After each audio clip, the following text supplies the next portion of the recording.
Hello guys, today we'll see how to create a Dino T-Rex game, which is otherwise called as a Chrome Dinosaur game or the no Wi-Fi game. Whenever our internet or Wi-Fi is down in the Chrome browser, we would have seen a dinosaur which is jumping over the obstacle, and whenever the dinosaur touches the obstacle, the game is over. Today we're going to recreate the game using Scratch. So before we start, we'll delete the existing cat sprite and we'll choose a sprite which is our dinosaur.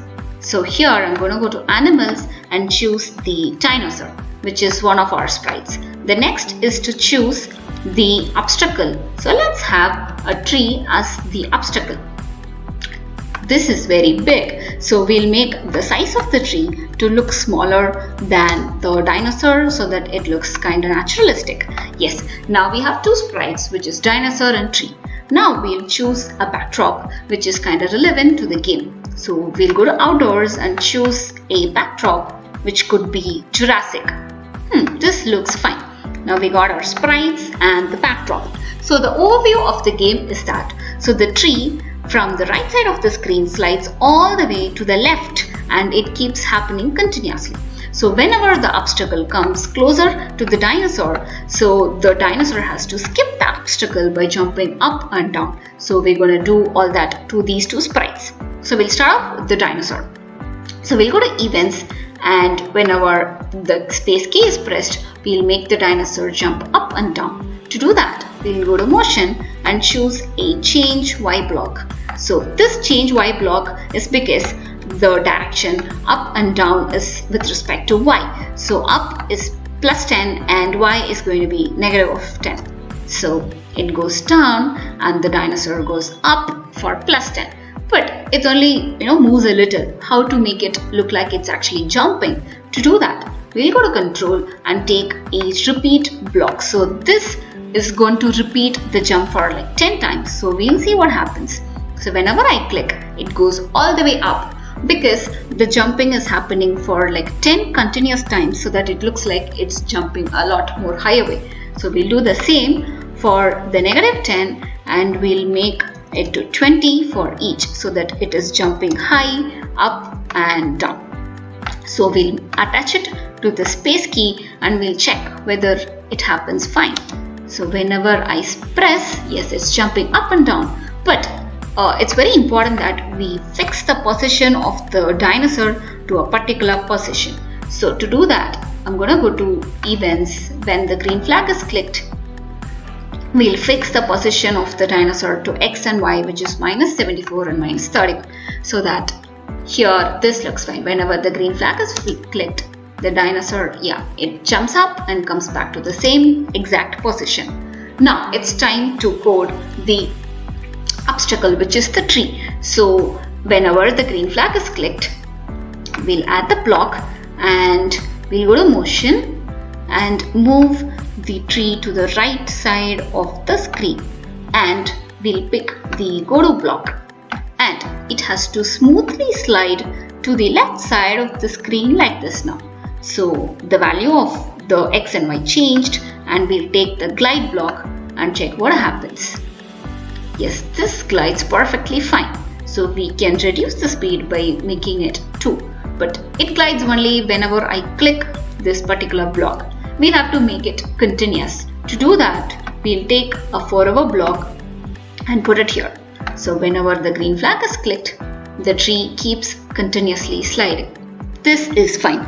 Now, it's important for us to add a scoring mechanism so that whenever the dinosaur skips the obstacle, it earns a point. To do that, we'll go to variable and make a variable called jump and store the value over here. So I've created a variable called jump, and whenever the dinosaur jumps, the value changes by 1. To make it more interesting, we'll add a sound whenever the dinosaur jumps. So we'll add this particular sound to it. So I'm going to go to the sound and add the start sound block so that it looks like there is a sound whenever it jumps. This is fine. Also do one more thing by adding many levels to the game, so that would be interesting, right? To do that, we'll go to control and we'll take an if block. So if a score is greater than a certain value, the level changes, so it changes to the different location. We'll do that. To do that, I'm going to go to the operators and take the greater than block and put it inside here, and we'll go to variables and take jump. So if the jump score is greater than not 50, maybe like 10 or something, you can have 50 or 100. So as of now we'll just have it 10. So if the score is greater than 10, the level changes to the next level. To do that, we'll have a separate backdrop for a different level, and we'll have a first backdrop. Okay, to add more details, we'll go to the backdrop and maybe we can type as level 2. So maybe I can change the color of the font and we can type as level 2. We'll make it bigger. So I'll select it and bring it down, and we'll make it bigger and brighter. Yes, so this is for level 2. We have chosen the backdrop, and we'll go back to code and we'll come to the dinosaur. Since we have changed the backdrop, it's very important that whenever we click on the green flag, so the backdrop has to change back to the original one. So we'll add a switch backdrop to the Jurassic one, and I'm going to click on stop. We'll add this, and whenever the green flag is clicked, if you noticed, the level of the score didn't change. So we also do that. Go to the variables and set the score to 0 whenever the green flag is clicked.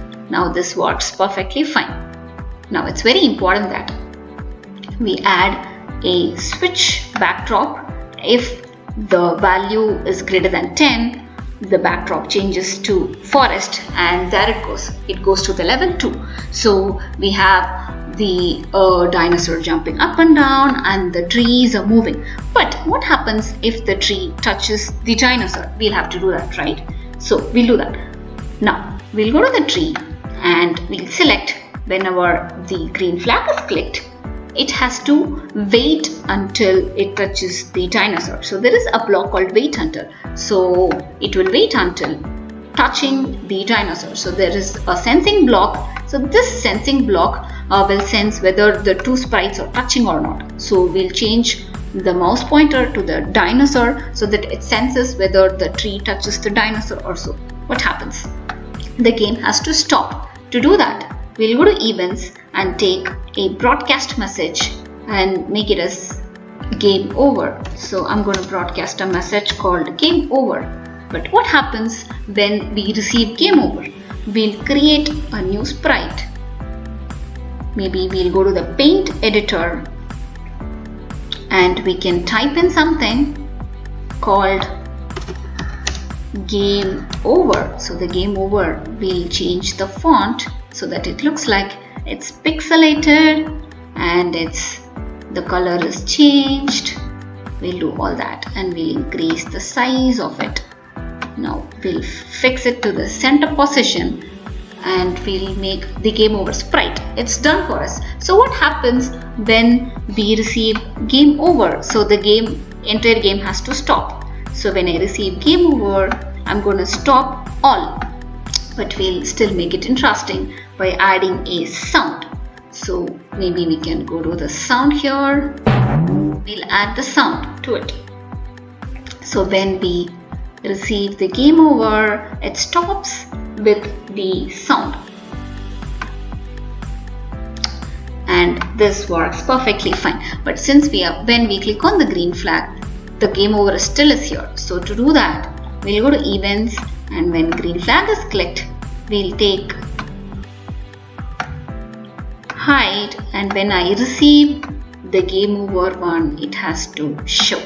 So this is how the game works. Now we'll check whether the game works fine. Whenever the green flag is clicked, the value changes Yes, this is a good game, but it's very easy, right? So it has to be kind of difficult. To do that, we can have more obstacles coming over. So maybe we can duplicate the existing tree and check what happens. So we'll see whenever the green flag is clicked. But still we have only one tree, right? That's because both the trees are being executed in the same time. So if we move, there are two trees. Since it's being executed in the same time, we cannot see it. So we can modify the second tree with a little bit of timing changes. So whenever the green flag is clicked, we'll make it hide and we'll make it show after some time. So we'll go to the wait block and we'll say like maybe wait for 2.5 seconds, and then we can show the block, and we can also change the glide time to 4 seconds. So we'll see if this works. Yes, now I can see two of the trees coming. Yes, when I hit, the game is over. So thank you. Hope you guys liked the game and you can also add more thoughts toward it. See you guys in the next video. Bye bye.